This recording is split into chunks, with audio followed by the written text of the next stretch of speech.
Fire dragon. The baseline, the blueprint, the reason every other dragon exists.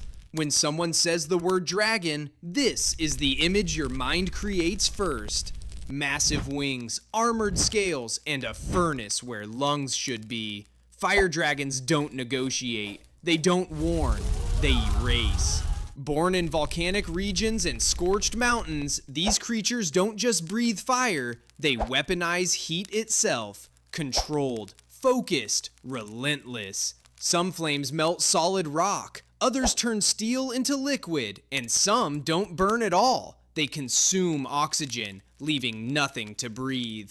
Fire dragons don't need claws to kill. The environment does the work for them. But fire isn't just destruction. Fire is dominance. Fire reshapes landscapes. It clears forests. It forges metals. It ends civilizations, or forces them to evolve. That's why fire dragons are always kings, tyrants, final bosses.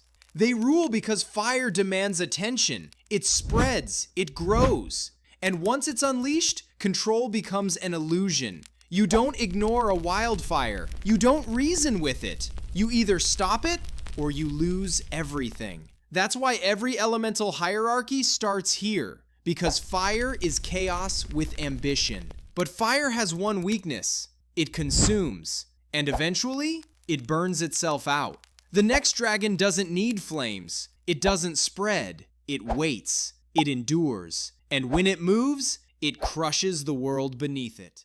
Earth Dragon, the immovable force, the living mountain, the dragon that does not rush. While fire dragons spread, earth dragons remain. Their bodies are carved from rock and metal, scales layered like tectonic plates, wings heavy, movement slow. But every step reshapes the ground. Earth dragons don't hunt, they occupy. They rise from mountains, canyons, and deep underground caverns, places where pressure never sleeps. Their power isn't explosive, it's inevitable. Fire destroys quickly, earth destroys completely. Claws crack bedrock, tails collapse cities. And when an earth dragon coils around a structure, nothing escapes intact. But their true strength is defense. Stone skin absorbs fire. Metal scales deflect blades. Sieges fail before they begin. You don't defeat an earth dragon by attacking. You defeat it by surviving longer than it does. That's why earth dragons symbolize endurance, stability, and dominance through mass. They are ancient not because they are fast, but because nothing forces them to move. Fire may rule through fear, but earth rules through presence. If fire is chaos with ambition, earth is power with patience. But even mountains have a weakness. They are slow, and speed changes everything. The next dragon doesn't wait. It doesn't endure. It strikes in a heartbeat and vanishes in a flash of light.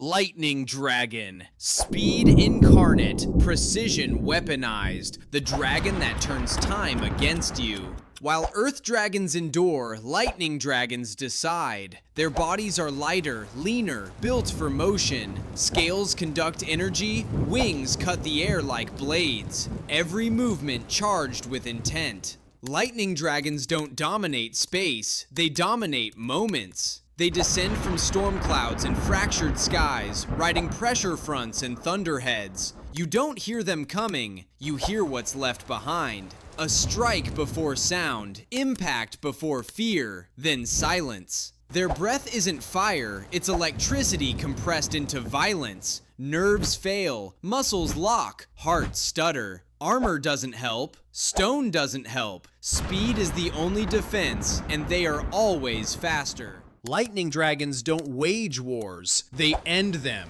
But speed has a cost. They burn energy rapidly. They can't linger. They can't hold ground. They are assassins, not rulers. Executioners, not kings.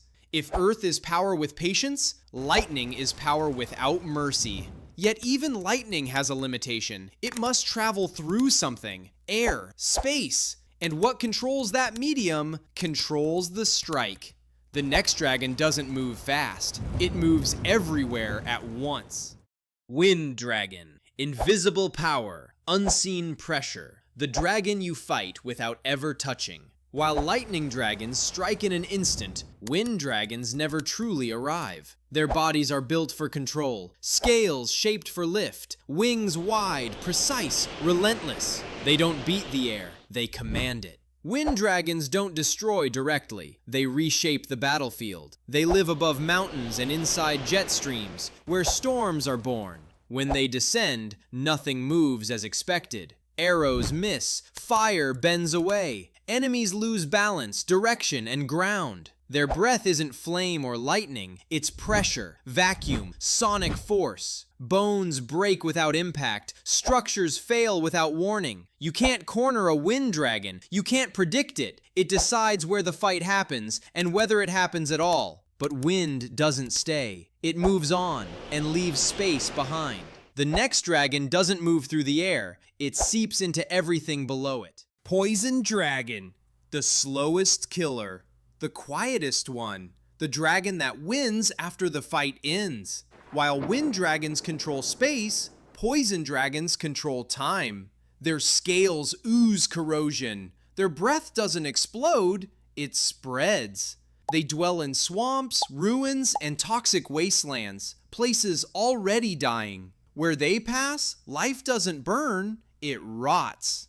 Armor dissolves, weapons weaken, skin blisters without flame. Some poisons shut down nerves, others melt bone. A few linger in the soil for generations. Poison dragons don't need to chase you, they let the damage sink in. Victory is delayed, death is inevitable. They are symbols of decay, of systems collapsing from the inside, of wars won without glory. But poison has limits. It needs contact. It needs exposure. Cold can stop reactions, slow them, freeze them in place.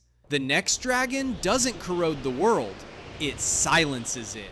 Ice dragon. Absolute control. Silent pressure. The dragon that kills without haste.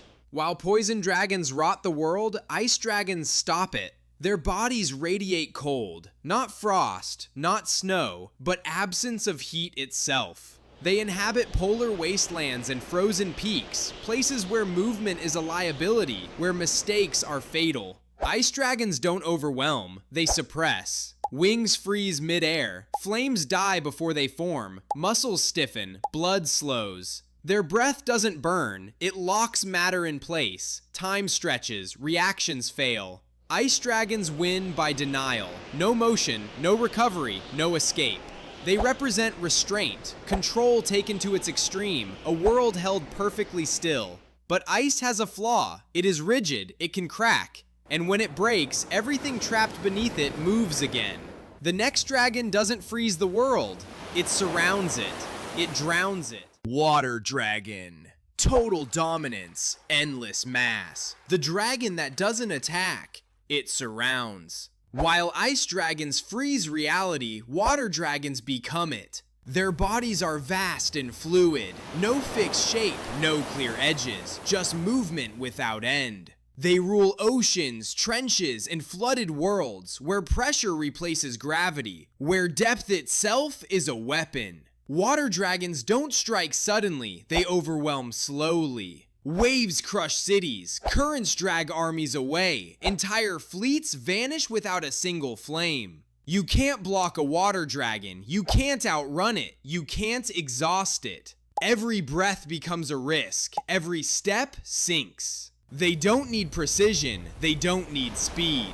They win through inevitability. Water adapts, water returns, water always fills the space left behind. That's why this is the final dragon. Fire destroys, earth endures, lightning strikes, wind controls, poison decays, ice suppresses. But water ends everything, slowly, completely.